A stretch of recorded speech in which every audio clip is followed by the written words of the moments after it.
Évangile de Jésus-Christ selon saint Matthieu, chapitre 18, versets 12 à 14.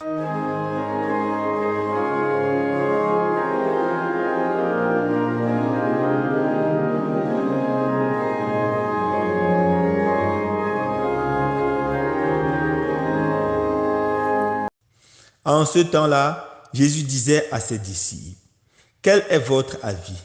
Si un homme possède 100 brebis et que l'une d'entre elles s'égare, ne va-t-il pas laisser les 99 autres dans la montagne pour partir à la recherche de la brebis égarée? Et s'il arrive à la retrouver, amen, je vous le dis, il se réjouit pour elle plus que pour les 99 qui ne se sont pas égarés. Ainsi, votre Père qui est aux cieux ne veut pas qu'un seul de ses petits soit perdu. » Acclamons la parole de Dieu. Louange à toi, Seigneur Jésus.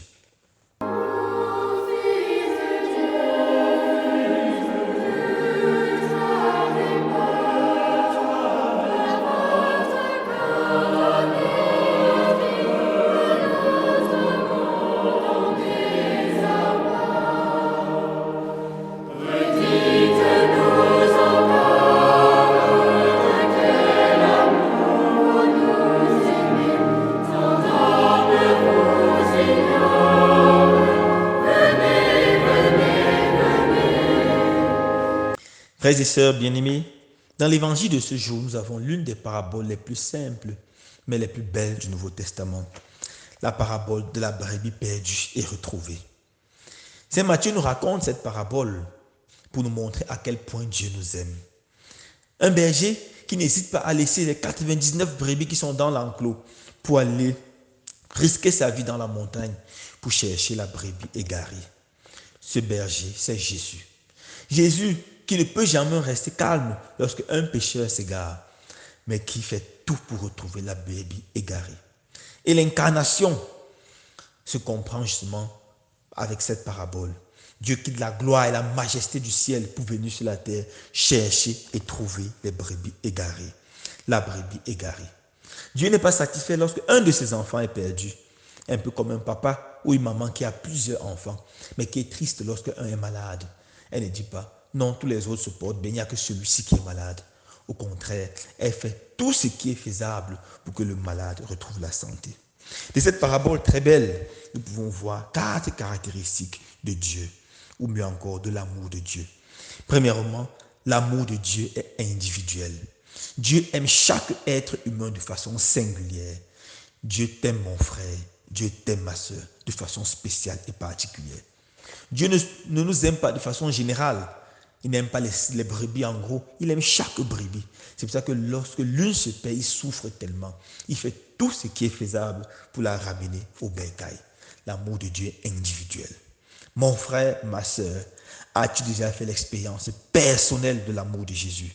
As-tu déjà pris conscience que si tu étais la seule personne sur la terre, Jésus n'allait pas hésiter à mourir sur la croix pour toi? Deuxièmement, l'amour de Dieu est patient. Vous savez que les brebis sont des animaux terribles.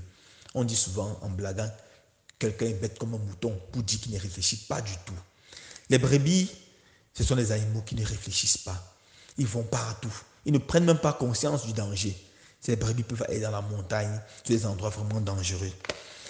Malgré cela, le berger continue à les aimer et à risquer sa vie pour elles. Oui, frères et sœurs bien-aimés, Jésus nous aime.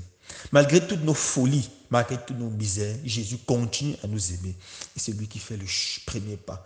C'est lui qui se met en route pour aller nous chercher. Il est patient. Il sait bien que tôt ou tard, nous pourrons nous convertir. C'est pour ça qu'il est patient et il nous aime. La patience de Dieu est une merveille. Troisième caractéristique de l'amour de Dieu, c'est un amour qui cherche. Les Juifs disaient que si quelqu'un commet un crime et revient à la maison, on doit l'accueillir. Mais ils ne pensaient nulle part dans leurs écrits que quelqu'un peut aller vers le pécheur. C'est ça la révolution du Nouveau Testament. Avec Jésus, nous devons aller vers le pécheur. En fait, l'incarnation, c'est ça. Dieu vient vers nous les pécheurs pour nous sauver.